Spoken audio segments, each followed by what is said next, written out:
जी, अस्सलाम वालेकुम। कैसे हैं आप सब लोग? मैं उम्मीद करता हूँ आप सब लोग खैरियत से होंगे, ठीक-ठाक होंगे। आज हम नावल माला की लास्ट एपिसोड का पार्ट नंबर 7 पढ़ने वाले हैं। लेकिन उससे पहले मैं आप सब लोगों का बहुत बहुत बहुत शुक्रिया अदा करता हूँ कि आप लोगों ने मेरे 100 सब्सक्राइब मुकम्मल करवाए। मैं उम्मीद करता हूँ आप लोगों का मेरा ये चैनल और मेरी ये ऑडियो आप लोगों को बहुत पसंद आ रही होगी। मुझे कमेंट सेक्शन में ज़रूर बताइएगा। वहाँ मेरे चैनल को लाजमी सब्सक्राइब कर लीजिए और बेल आइकन को दबाना हरगिज़ मत भूलिएगा, ताकि मेरे हर वाले आने वाली नई ऑडियो आपकी समातों तक पहुंच सके। मज़ीद मुझे इसी तरह सपोर्ट करते रहिए। शुरू करते हैं नावल माला की लास्ट एपिसोड का पार्ट नंबर 7। वो एक आम सी सुबह थी। हर शय रूटीन के मुताबिक हो रही थी। अदालत का एक कॉरिडोर था जिसके बाहर बेंचर्स पर बहुत से लोग अपनी अपनी बारियों के इंतज़ार में खामोशी से बैठे थे। वो कॉरिडोर सर्द था, खामोश था। हर 2-3 लोगों के साथ एक गाउन में मलबूस वकील बैठा था। 7 कमरों के बंद दरवाजे थे जिनके अंदर से उर्दली बारी बारी सबको बुलाता था। ऐसे ही एक दरवाजे के बाहर दोनों दीवारों के साथ लगे बेंचर्स पर आमने सामने वो बैठे थे। सुजैन सफ़ेद कैप कोट और स्याह मिडी ड्रेस पहने टांग पर टांग जमाए सामने वाले बेंच को देख रही थी, जहां माहिर फरीद अपने भाई के साथ बैठा था। माहिर इसे ही देख रहा था। अलबत्ता बैरबल सर झुकाए हुए था। वो घुंघराले बालों की कस के पौनी बनाए जेल से इन्हें समेटे ग्रे सूट में मलबूस था। गाहे बगाहे वो दाएं बाएं देखता। मेरी तरफ देखो बैरबल, सोजी ने शायद चौथी दफ़ा दबी दबी गराहट के साथ कहा था। इसकी आंखों में सुर्ख सी नमी थी। अब की दफ़ा बैरबल ने आंखें उठा के उसे देखा। वो इसके सामने बैठी थी, हमेशा की तरह खूबसूरत, तैयार, अलबत्ता गुस्से में। बैरबल ने कुछ कहने के लिए होंठ खोले। इसके कंधे के करीब वकील ने इसके कंधे पर हाथ रखा। अदालत का एहतराम करें, यहाँ शोर करना मना है।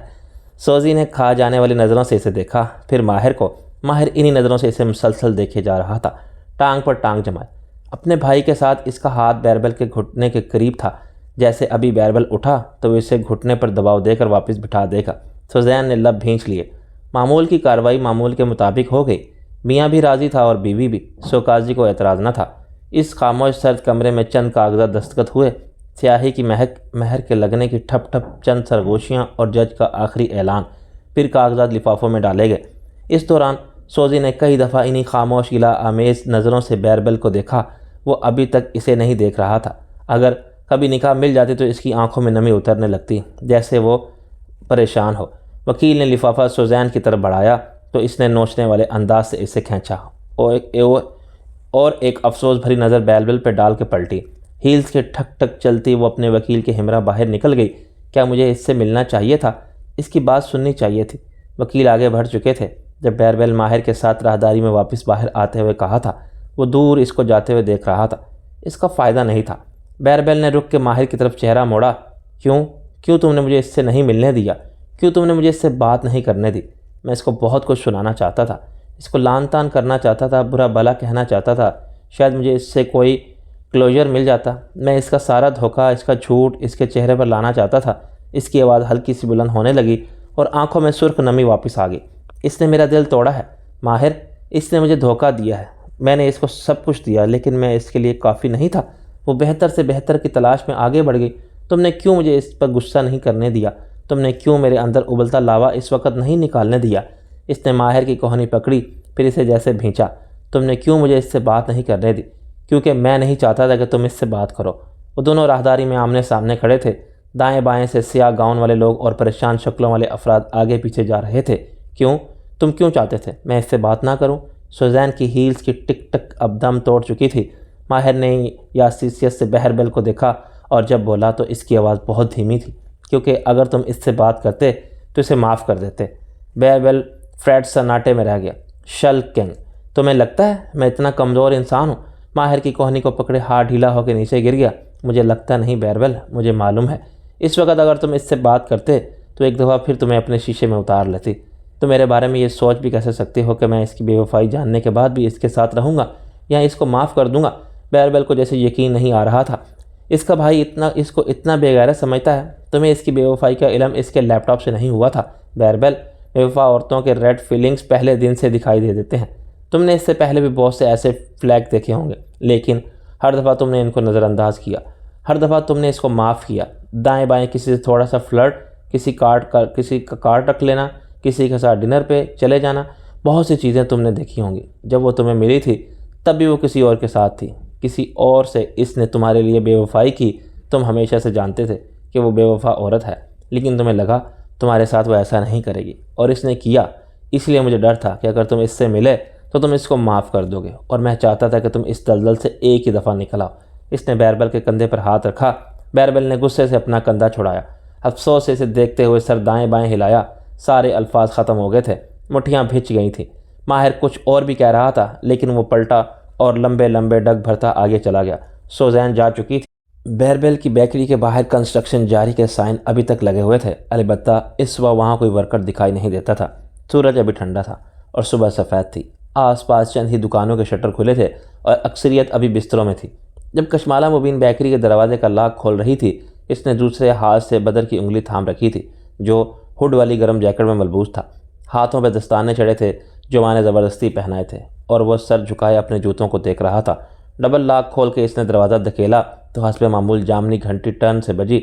जब तक वो बदर को लिए अंदर आई, दरवाजे बंद किए, बत्तियां जलाई तो घंटी के टर्न टर्न धीरे धीरे दम तोड़ती गई। दर्जा हरारत सेट करके वो जीना चढ़ के ऊपर आई। एक काउच पर बदर को बिठाया, इसकी क्लर्क बॉक्स इसके सामने रखी। वो कोट उतार के सोफे पर रखा। इसने ढीला ढाला स्वेटर और ट्राउज़र पहन रखा था। आस्तीन ऊंचे चढ़ाए, सारे बाल दोनों हाथों में समेटे और कस के ऊंची पौनी बांधने लगी। अभी पौनी का आखिरी बल था जब खटक की आवाज़ आई। माला डर के पलटी। एक बंद दरवाजे के पीछे कुछ खटका था। एक लम्हे के लिए इसका सांस साकित रह गया। घबरा के बदर को देखा। कितना कहा था इस माहिर ने कि जब वो बेकरी जाया करे तो उसे फैज़ी खानम के पास छोड़ जाया करे। पुलिस का बंदा, माहिर का गार्ड, खुद फैज़ी खानम और हलाल, इतने सारे लोग तो थे इसके पास, लेकिन इसकी अपनी इनसिक्योरिटी बदर को अपनी नज़रों से दूर नहीं करना चाहती थी। और इस बेकरी में जो भरे बाजार के बीच में थी, बदर को कोई नुकसान नहीं पहुंचा सकता था, ये उसका ख्याल था। कौन है? इसने पुकारा तो हलक खुश्क हो रहा था। फिर से कुछ खटका। इसके दिल की धड़कन बेतरतीब हुई। दाएं बाएं देखा। एक पानी की खाली शीशे की बोतल रखी थी जो वो कल छोड़ के गई थी। अभी पेंटर्स नहीं आए थे, वरना शायद वो ऐसे न घबराती। बोतल को मुट्ठी में थामा तो इसका शीशा ठंडा महसूस हुआ। कदम कदम चलती वो इस दरवाजे तक आई और फिर एकदम इसे खोल के धकेला। अगले ही लम्हे इसके मुंह से चीख निकलते निकलते रह गई। उफ बैरबल, तुम। दूसरा हाथ सीने पर रखे माला ने बिदक चंद गहरे सांस लिए। जहाँ एसाब वापस ढीले हुए, वहाँ माथे पर बल पड़ गए। तुम यहाँ क्या कर रहे हो? वो दरवाज़ा बैरबल फरीद के ऑफिस में खुलता था और इस वक्त वो फर्श पर बैठा काउच के साथ टेक लगाए हुए एक बॉक्स सामने रखा था जिसमें चंद फ्रेम्स थे। कुछ चीज़ें, गिफ्लिंग्स, टाई, मग, वो हर शय इसमें से निकाल निकाल के बाहर रख रहा था। शायद इसी का खटकार होता था। कोट पीछे कहीं फेंक रखा था। आस्तीन ऊंचे चढ़े थे और गिरेबान के बटन खुले थे। पौनी से बाल निकल निकल के दाएं बाएं गिर रहे थे। इसने माला के पुकारने पर महज आंखें उठा के देखा। तुम अंदर कैसे आए? लॉक तो मैंने अभी खोला है। ये मेरी बेकरी थी माला, इसमें मैं दाखिले के चोर रास्ते में बिना बना नहीं रखे गए, वो बेजारी से बोला। माला ने ताज्जुब से दाएं बाएं देखा। कहाँ से? बैरबल ने अब्रू से बालकोनी में खुलते दरवाजे की जानिब इशारा किया। यहाँ से रास्ता है। वो मैंने देखा था, लेकिन इस पे पासकोड लगा हुआ था और वह पासकोड सिर्फ मुझे ही मालूम है। डोंट वरी, इसको मेरे सिवा कोई नहीं खोल सकता। वो मज़ीद बेजार हुआ था। माला ने बोतल एक तरफ रखी। कांच के लकड़ी के टुकड़े खनकारता हुआ वो कदम कदम चलती इसके करीब आई, फिर पलट के देखा। बदर बाहर सोफे पर बैठा किताब में रंग भर रहा था। वो बैरबल के सामने फर्श पर बैठी आलती पालती किए इसका झुका सर गौर से देखा। कल तुम्हारी कोर्ट हेयरिंग थी, हो गई? बैरबल के हाथ बॉक्स में से चीज़ें निकालते हुए ठहर गए। झुके सर को इस बात में हिलाया। पछता रहे हो? घुंघरियाले बालों वाला सर दाएं बाएं हिला। पछता नहीं रहा, जो किया बिल्कुल ठीक किया। इसने मेरे साथ अच्छा नहीं किया। वो एक टॉक्सिक लड़की थी और इससे शादी करके मेरी ज़िंदगी मज़ीद अजीरन हो गई थी। मुझे इस पर गुस्सा है। और माहिर समझता है कि मैं इतना कमज़ोर इंसान हूँ कि इसको माफ़ कर देता। इसने गिला आमेज़ आंखें उठा के माला को देखा, जैसे समझ ना पा रहा हो कि इसे माहिर पे ज़्यादा गुस्सा था या सोजैन पे। अपने भाई को तो तुम छोड़ ही दो, वो तो सर्टिफाइड रोबोट है। बैरबल के चेहरे पर ना चाहते हुए भी मुस्कुराहट आ गई। फिर दूसरा दुख याद आया, मगर मालिक भी यही समझता था कि मुझे सोजी से बात नहीं करनी चाहिए थी, वरना वो फिर से मुझे शीशे में उतार लेती। और मालिक कौन है? अब की दफ़ा बैरबल खुल के मुस्कुरा दिया। इससे भी बड़ा रोबोट। माला ने गहरी सांस ली, बॉक्स को नरमी से एक तरफ धकेला, ऐसे कि वह इन दोनों के दरमियान में से हट गया।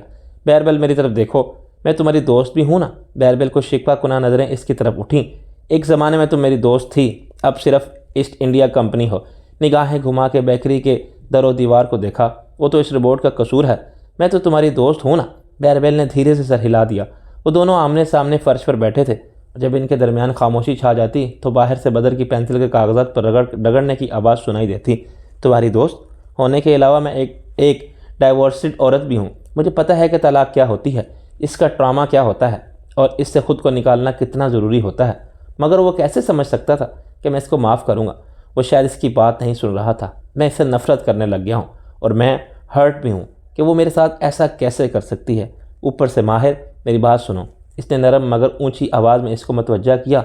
अगर मैं तुमसे सच नहीं बोलूँगी तो फिर मैं तुम्हारी सही वाली दोस्त नहीं होंगी। बी, तुम ये चाहते हो कि मैं तुमसे हमदर्दी करूँ? तुम अपने तमाम दोस्तों से यही तवक्का करते हो वो तुम्हारे पास आएँ, वो तुम्हें बताएं कि तुम्हारे साथ कितना बुरा हुआ है, वो तुम्हें तुम्हारे गम से निकलने में मदद दें। लेकिन ये सच नहीं है। बैरबेल ने चौंक से देखा। तुम्हारे साथ जो हुआ वो गलत था, नहीं होना चाहिए था। तलाक एक बहुत बड़ा ड्रामा होता है। माहिर के लिए तुमसे दस्तखत करवाना, तुम्हें कोर्ट में लेकर जाना और हर चीज़ बज़ाहिर फिक्स कर देना बहुत आसान था। लेकिन माहिर कभी डाइवोर्स से नहीं गुजरा। इसको नहीं पता कि ये इंसान को कैसे तोड़ कर रख देती है, चाहे इसका साथी कितना ही टॉक्सिक क्यों ना हो। चाहे तलाक इंसान को किसी कैद से आज़ाद क्यों ना कर दे, वो कितना ही बड़ा रिलीफ क्यों ना हो, तलाक इंसान को ऐसा ट्रामा देती है जिसको भरने में एक लंबा अरसा लगता है। बैरबेल ने घुटने सीने से लगा लिए, इनके गिर्द बाजू लपेटे और थोड़ी इन पर रख के आर्जदगी से इसे देखते गया। क्या सोजी का दिया ज़ख्म कभी भर सकेगा? सोजी का दिया ज़ख्म बहुत जल्द भर जाएगा बैरबेल, लेकिन क्या बैरबेल का दिया ज़ख्म भर सकेगा? बैरबेल के अब्रू ताज्जुब से इकट्ठे हुए। सामने बैठी पौनी बांधे शिफाफ चेहरे वाली लड़की कह रही थी, मैं तुमसे सच बोलूँगी और सच ये है कि सोजी ने तुम्हें ज़ख्म नहीं दिया, बैरबेल ने बैरबेल को ज़ख्म दिया है। बैरबेल के लब नापसंदीदगी में भीजे, अलबत्ता वो खामोशी से सुनता रहा। बहुत से लोग तलाक या धोखे मिलने पर यही कहते हैं कि दूसरे शख्स ने हमारे साथ ये किया, दूसरा शख्स टॉक्सिक है, बुरा है, विलन है। लेकिन बैरबेल, सवाल यह है कि इस शख्स को मुंतखब किसने किया था? इस शख्स की तरफ अट्रैक्ट कौन हुआ था? इसने खुद को ऐसा बना रखा था कि मुझे लगा वो बहुत अच्छी लड़की है। नहीं, इसने खुद को इन चीज़ों से आरास्ता कर रखा था जो तुम्हारी कमज़ोरी हैं, क्योंकि वो चीज़ें तुम्हारे अपने अंदर भी मौजूद हैं। तुम्हें वो चीज़ें पसंद आती हैं, ब्रांड्स, अमारत, खूबसूरती, दिखावे वाली चीज़ें, ये सब सतही चीज़ें हैं। तुम इस चमक दमक से मुतासिर होकर इसके करीब गए थे और फिर तुमने अपना स्टैंडर्ड्स इतना लो रखा कि इन चीज़ों की चमक दमक ने वो सारे सुर्ख झंडे छोटे करके दिखाए जो तुम्हें पहले दिन से नज़र आ रहे थे। सुज़ैन बदली नहीं थी, वो वही रही जो वो हमेशा से थी। टॉक्सिक औरतें पहले दिन से अपने टॉक्सिक होने के सबूत दिखा देती हैं, ऐसे ही टॉक्सिक मर्द खुद को छुपा के नहीं रखते। फिर भी हम इनको मुंतखब कर लेते हैं क्योंकि हमारे अपने अंदर कमी होती है। यानी सोजी से शादी मेरी गलती थी।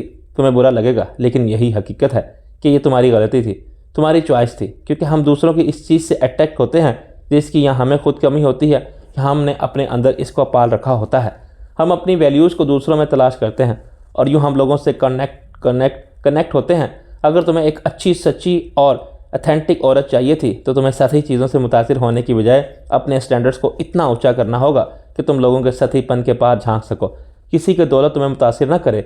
तुम जब किसी लड़की से मिलो और आगे तुम बहुत सी लड़कियों से मिलोगे तो मैं चाहती हूँ कि तुम इस लड़की की पर्सनालिटी से कुछ चीज़ें माइनस कर दो। इनकी चमकती दमकती शक्ल, इनकी दौलत, इनकी दिलरुबा बातें माइनस करके देखो कि पीछे क्या बचता है। क्या इसमें इखलाकी इक़्तिदार हैं?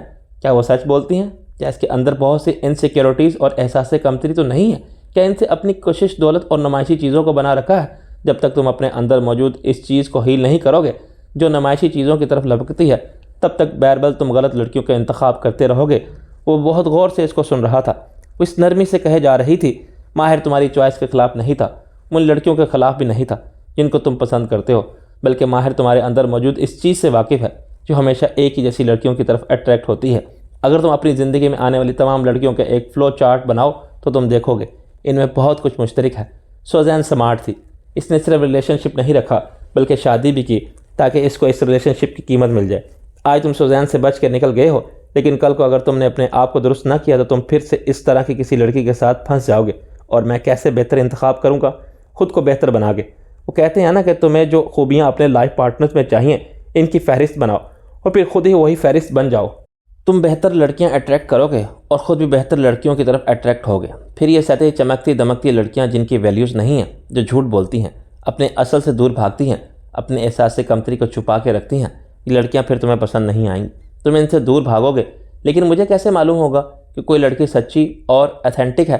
क्योंकि लड़कियाँ एक्टिंग करती हैं, ख़ुद पे मल में चढ़ा के रखती हैं। जब तुम खुद अंदर से सच्चे बन जाओगे, अपने एहसास से कमतरी से निकल कर अपनी ज़ात पे मेहनत करोगे ना, अपनी वैल्यूज़ को ऊंचा करोगे, तब भरे मजमे में से भी एक खालिस अच्छी लड़की को तुम दूर से पहचान लोगे।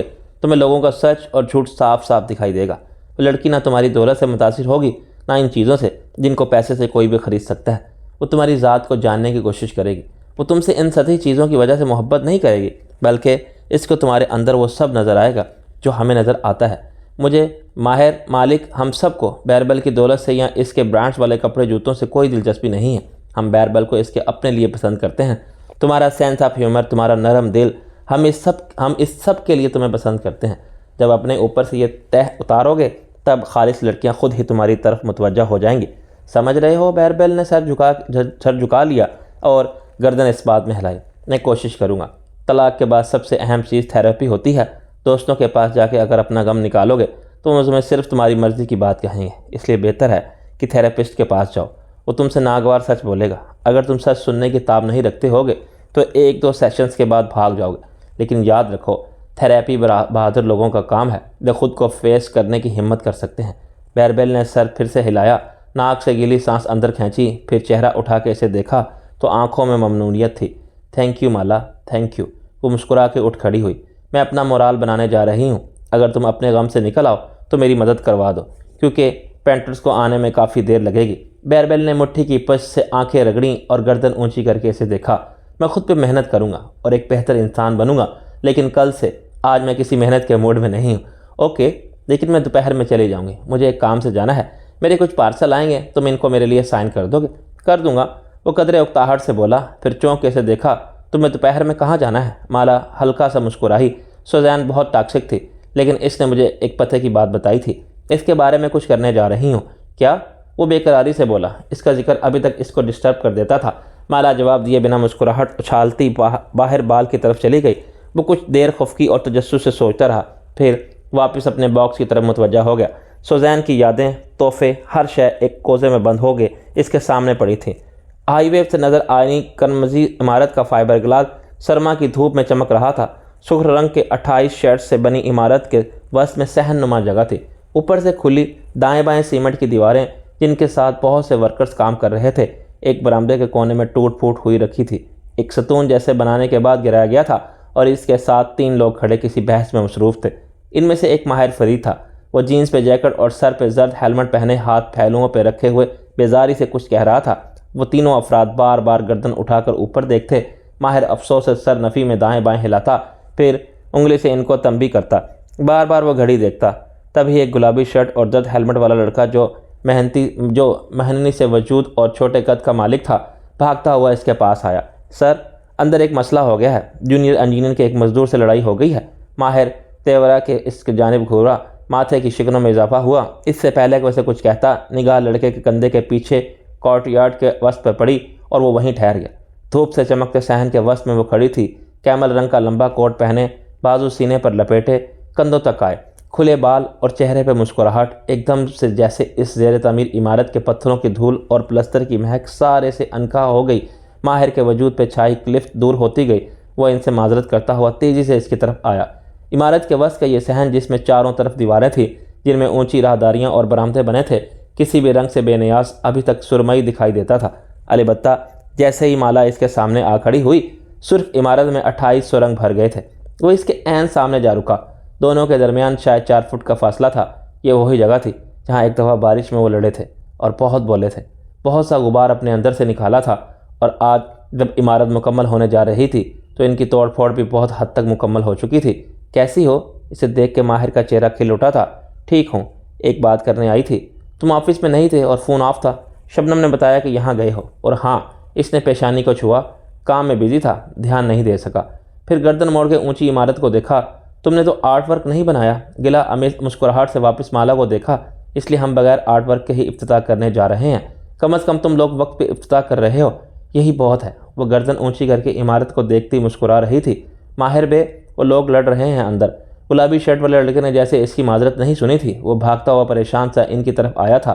माहिर ने गर्दन मोड़ के से देखा, आंखों में घूर के इशारा किया और फिर वापस माला की तरफ मुतवज्जा हुआ। अंदर आ जाओ। वो दोनों साथ साथ चलते हुए एक दूसरे बरामदे में आ रुके। ये वो जगह नहीं थी जहाँ वो लड़े थे। वो बरामदा इसके मुकाबिल था। वो चाहता था कि इसके साथ वो इस इमारत के किसी दूसरे हिस्से में खड़ा होता कि यहाँ का हर पत्थर, हर ईंट, हर कोना इसके साथ गुजारे लम्हों का गवाह बन जाए। हमारी इस दिन के बाद ठीक से बात ही नहीं हुई थी, तो वो मुस्कुरा के कह रही थी वो दुरुस्त थी। वो एकदम से बहुत मसरूफ़ हो गया था, या शायद वो माला को हर चीज़ प्रोसेस करने का वक्त दे रहा था। फिर इमारत का इफ्तिताह भी ऐन सर पर था। सॉरी, मैं बिज़ी हो गया था, इसलिए मैंने सोचा कि तुम्हारे पास आकर तुमसे एक बात दो टोक पूछ लूँ। ओके। माहिर ने जीन्स की जेबों में हाथ डाल लिए, गौर से इसको सुनने लगा। बरामदे में ताज़ा प्लस्तर और केरोसिन ऑयल की महक थी। दाएं बाएं दो मजदूर प्लास्टिक की शीट लेकर जा रहे थे। इनकी खड़खड़ाहट कम हुई तो माला ने कहना शुरू किया, इस दिन अगो में जो तुमने कहा, मैं इसके बारे में बात करना चाहती थी। माहिर ने बेचैनी से पहलू बदला। वो जानता था कि वो क्या कहने जा रही है और इसने मौका के लिए कुछ सोच कर रखा था। इसे ज्वेलर्स पे जाना था, इसे एक अंगूठी खरीदनी थी और इसे हर वो चीज़ करनी थी जो रवायती थी। हम इस बारे में बात करेंगे माला। इसका फिक्रा अभी मुंह में ही था जब गुलाबी शर्ट वाला लड़का, जिसे वो हैरान परेशान सहन में छोड़ आया था, इस बरामदे में दौड़ता चला आया। सर, वो मेरी बात नहीं मान रहे, आप इनको समझाएं। वो कदले झुंझलाया हुआ था। माहिर ने दांत पीस के बहुत जब्त से इसे देखा। 5 मिनट सब्र करो, मैं आता हूँ। वो बुरा सा मुँह बना के पीछे हट गया। वो वापस माला की तरफ मुतवज्जा हुआ। तनाव भरी मुस्कुराहट के साथ इसे देखा। वो अलबत्ता इत्मीनान से मुस्कुरा रही थी। वो जैसे सोच के आई थी कि इसे बात करनी थी। क्या तुम इस बात को टाल रहे हो? नहीं नहीं, मैं सिर्फ इन चीज़ों में फंसा हुआ हूँ और मैं चाहता था कि तुम इन सब को प्रोसेस कर लो। मैंने प्रोसेस कर लिया है, लेकिन मुझे थोड़ी सी क्लैरिटी चाहिए। दूर कहीं ज़ोर से धप की आवाज़ आई तो दोनों ने चौंक के इस तरफ देखा। मगरी दीवार के साथ ज़मीन पर चंद बोरियां गिरी थी जो ऊपर लगे मजदूरों के लिफ्टर से शायद फिसली थी। उफ! माहिर वापस इसकी तरफ मतवज्जा हुआ। हम बैठ के बात कर लेते हैं। इसने दाएं बाएं देखा, वहाँ बैठने की कोई जगह नहीं थी। अलबत्ता माला जैसे तय करके आई थी, वो अपने कोट समेत एक सतून के किनारे जीनों पर बैठी, यूं कि कमर सतून से लगा ली और घुटने इसकी तरफ थे। वो बदक सामने आके बैठा। किन अखियों से देख सकता था कि 4 फुट के फासले पर खड़ा मेहननी नौजवान नाराज़गी से इसे देखता फ़ोन पे बात कर रहा था। जब तुमने कहा कि हम एक साथ अपना खैमा लगाएं, यानी किसी कमरे से वेल्डिंग मशीन के चलने की सीटी जैसी आवाज़ सुनाई दी। माला को आवाज़ ऊंची करनी पड़ी। यानी हम अपनी ज़िंदगी साथ तमीर करेंगे, तो इससे मुराद? सर माहिर बे, गुलाबी शर्ट वाला नौजवान बाजू लहराता इसको बुला रहा था। माहिर ने हाथ उठा के इसे रुका और बहुत ज़बर से वापस माला की तरफ मुतवज्जा हो गया। तुम कह रही थी जब तुमने कहा कि हम अपनी ज़िंदगी साथ शुरू करें। माहिर ने बेचैनी से पहलू बदला। मुझे कोई जल्दी नहीं, तुम भी यहीं हो, मैं भी यहीं हूँ। मैं तुम पर कुछ मुसल्लत नहीं करना चाहता, तुम वक्त ले सकती हो, और मैं किसी भी चीज़ को बहुत रश नहीं करना चाहता। जब तुम जहनी तौर पर तैयार हो तब मैं इस बारे में बात। किन अखियों से गुलाबी शर्ट करीब आती दिखाई दी। माहिर फरीद मुठियाँ भींच के इसकी तरफ पलटा। क्या है? खा जाने वाले अंदाज में से घूरा। माहिर बे, इन्हें संभालें, वो मेरी नहीं सुन रहे। सब्र करो, मैं आ रहा हूँ। वो वापस माला की तरफ मुड़ा और ज़बरदस्ती मुस्कुराया। माला, हम बाद में बैठ के हमें बैठ के बात करने का टाइम नहीं मिल रहा। माहिर, इसमें ज़्यादा वक्त नहीं लगेगा। मुझे बस तुमसे आमने सामने बात करनी थी ताकि मुझे क्लियर हो कि तुम क्या चाहते हो। माला, तुम्हें जितना वक्त चाहिए, मुझे वक्त नहीं चाहिए, मुझे क्लैरिटी चाहिए। वो झुंझलाई हुई नहीं थी, संजीदा थी, पुरसुकून। तुम किस तरह चाहते हो कि हम अपनी ज़िंदगी एक साथ शुरू करें? वेल्डिंग की आवाज़ में एकदम तेज़ी आ गई। वो दूसरी दीवार के साथ साथ खड़ा लिफ्टर 2 मजदूरों को उठाए नीचे उतर रहा था और 4 मजदूर ऊंची पुकार के साथ कुछ कह रहे थे। माहिर फरीद को धूल और प्लस्तर की महक हलक में उतरती महसूस हुई। इसने हेलमेट उतार के नीचे रखी। वो ये गुफ्तगू इस तरह नहीं करना चाहता था। तुम जानती हो कि मैं क्या चाहता हूँ। तुम हमेशा से जानती थी माला। मुझे तुम्हारे मुँह से सुनना था ताकि मैं क्लियर हो अपनी फैमिली को कुछ बता सकूँ। माहिर बे, गुलाबी शर्ट अब 5 फुट के महफूज फासले पर खड़ा अब 2 मजीद आदमियों के साथ इसको पुकार रहा था। माहिर फरीद ने बदकत इन सब को नज़रअंदाज की अपनी तवज्जो सामने बैठी लड़की पर मरकूज़ की रखी, जिसको दाएं बाएं किसी शय की परवाह नहीं थी। I want you be my wife. वो ये सब इस तरह नहीं कहना चाहता था। अटते हुए चूने और पेंट की महक, वेल्डिंग की आवाज़ और चिंगारियों के दरमियान मजदूरों के शोर और सुरमई दीवारों से घिरे अहाते के दरमियान वो इस बात को किसी रेस्टोरेंट में ऊंची मोमबत्तियों, मध्यम रोशनियों, फूलों की महक और एक अंगूठी के साथ कहना चाहता था। कशमाला चंद हमें इसको देखती रही, फिर हल्का सा मुस्कुरा दी। ओके।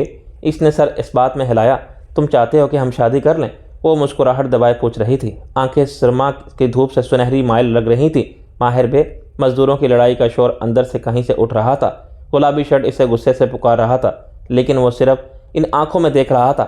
मैं चाहता हूँ कि तुम और बदर मेरी फैमिली बन जाओ और मैं और तुम एक साथ अपना घर बनाएं।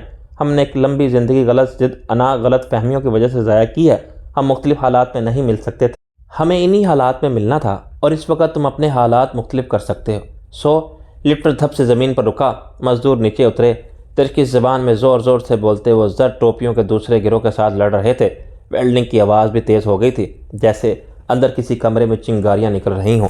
माहिर को अपनी आवाज़ ऊंची रखनी पड़ी। सो कशमाला खानम, क्या आप मुझसे शादी करेंगी? इसने कहते हुए दाएं बाएं देखा। वहाँ कुछ भी नहीं था, किसी बोतल का ढक्कन भी नहीं, मोमबत्ती का धागा भी नहीं। फिर बेचारगी से वापस इसको देखा। सतून से टेक लगाए बैठी माला, जिसकी टोपी से बाल निकल के कंधों पर गिर रहे थे, मुस्कुरा रही थी। ओके, इसने फिर से असर इस बात में हिलाया कब वो खाली हाथ बैठा था। दुनिया की सारी दौलत होने के बावजूद इस वक्त इसके पास कुछ नहीं था इसको देने के लिए। बेचारगी और बेबसी से सिर्फ मुस्कुरा के पूछा। एकदम सारी आवाज़ें, शोर, धूल मट्टी, हर चीज़ महसूस होना बंद हो गई। मैं अपनी फैमिली से पूछती हूँ कि वो अब आ सकते हैं, माही और मोईद, और फिर मैं तुम्हें बताऊँगी। और माला रुकी। माहिर के अब्रू ताज्जुब से इकट्ठे हुए। इतने बरसों में कशमाला मुबीन को वो इतना तो जान गया था कि एकदम इसके जहन में झमाका सा हुआ होगा। ये कशमाला की तमहीद थी, वो कुछ और कहने आई थी और वो गौर से इसे देख रहा था। गुलाबी शर्ट फिर से इसकी तरफ लपका। माहिर ने बाजू लंबा करके इसे रोका। वो 4 फुट के फासले पर रुक गया। मालूम था अब वो पटेगा। सोजैन क्या? सोजैन ने मुझे एक बात कही थी जो मेरे दिल से निकल नहीं सकी। तुमने कहा अब हमारे हालात मुख्तलिफ हो चुके हैं, लेकिन मेरे अंदर की औरत मुकम्मल तौर पर हील नहीं हुई। मेरे अंदर अभी भी इनसिक्योरिटीज़ मौजूद हैं। अंदर कमरे से आती वेल्डिंग की आवाज़ खामोश हो गई। ना होती तब भी वो इसका एक एक लफ्ज़ सुन सकता था। वो कोट की जेब में हाथ डाल के कुछ निकाल रही थी। गिरबान पे झूलती स्याह फाख्ता धूप में दमक रही थी। मुझे तुमसे एक सिक्योरिटी चाहिए। माहिर ने खाकी लिफाफे को देखा और फिर इसे प्रीनप जैसे ताज्जुब हुआ था। नहीं माहिर, मुझे किसी किस्म का प्रीनप नहीं साइन करना। लेकिन इसने जैसे गुस्सा किया और लिफाफा इसकी तरफ बढ़ाया। मैंने अपने वकील से बदर की गार्डियनशिप के पेपर्स बनवाए हैं और मैं चाहती हूँ कि तुम इनको साइन करो। और बेशक ज़ियाद इसका बाप है, लेकिन ज़ियाद एक अनस्टेबल इंसान है। जल्द या बदीर वो किसी जुर्म की पादाश में या जेल चला जाएगा या किसी मफरूर की तरह ज़िंदगी गुजारेगा। वो कभी बदर के पास मौजूद नहीं होगा। अगर तुम और मैं अपनी ज़िंदगी एक साथ शुरू करने जा रहे हैं तो मैं चाहती हूँ कि तुम बदर के गार्डियन बन जाओ। मैं तुम्हें ये नहीं कह रही कि तुम इसके बाप बनो। इसका बाप सिर्फ एक था, है और रहेगा। मैं सिर्फ इतना चाहती हूँ कि तुम मेरे साथ इसका ख्याल रखो, इसकी हिफाजत करो और बस। इसने कहा ठीक है। वो ये नहीं कह सकती थी कि इससे मोहब्बत करो। शायद ये माहिर फरीद के लिए मुमकिन ना हो, शायद वक्त के साथ ये मुमकिन हो सके। माहिर ने 2 उंगलियों से गुलाबी शर्ट को इशारा किया। वो भागता हुआ इसकी तरफ आया। माहिर बे, आप जल्दी से पेन दो। इसने लिफाफा चाक करते हुए कागज़ निकाला। एक नज़र इसको पढ़ा, तब तक लड़का पेन इसकी तरफ पढ़ा चुका था। माहिर ने घुटने पर कागज़ रखे दस्तखत किए, फिर लिफाफा इसे वापस किया। कुछ कहने लगा, फिर गुलाबी शर्ट को घूरा। तुम क्यों खड़े हो? वापस जाओ। वो मुंह बनाता वापस पलट गया। तब वो माला की तरफ मुतवज्जा हुआ। बदर तुम्हारा हिस्सा है। माला बदर के बगैर अधूरी है। तुम अगर मुझसे ये पेपर साइन ना करवाती तब भी मैं इसका गार्डियन हूँ और रहूँगा। लेकिन ये कागज़ अगर तुम्हें ये सिक्योरिटी देता है तो मैं इसको कायम करने में कोई तामुल नहीं। वो इसकी आंखों में देख के नरमी से कह रहा था। वो मुस्कुरा दी। सब आंखों में नमी आने लगी। Thank you. माहिर अब फिर से इस कागज़ पर निगाहें दौड़ा रहा था। किसी $10 फ़ी घंटा वाले ऑनलाइन वकील से बनवाया है ये पेपर। वो शर्मिंदा हो गई। $25 फ़ी घंटा। मैंने चिट कह के अफसोस से सर दाएं बाएं हिलाया। मैं ये गार्डियनशिप पेपर अपने वकील से बनवा के इनको प्रॉपर तरीके से लीगलाइज करके 2 दिन में तुम्हारे हवाले कर दूंगा। तुम मुझे बता देती तो तुम्हारे ये $25 ज़ाया ना होते। मेरे होते हुए तुम्हें इन चीज़ों की परवाह करने की ज़रूरत नहीं है। वो अपना कोट झाड़ते हुए साथ ही उठी। हाँ, मैंने कहा था ना, तुमसे शादी मैं तुम्हारी दौलत के लिए ही करूँगी। माहिर एकदम हंस पड़ा। माला लिफाफा जेब में डालते हुए अब वापस पलट रही थी। वो मुस्कुरा के इसे देखते गया। वो चंद कदम दूर ही गई थी कि गुलाबी शर्ट भागता हुआ इसके पास आया। माहिर फरीद ने गहरी सांस ली और इसकी तरफ घूमा। अब वो इसकी फातिहा पढ़ने के लिए तैयार था।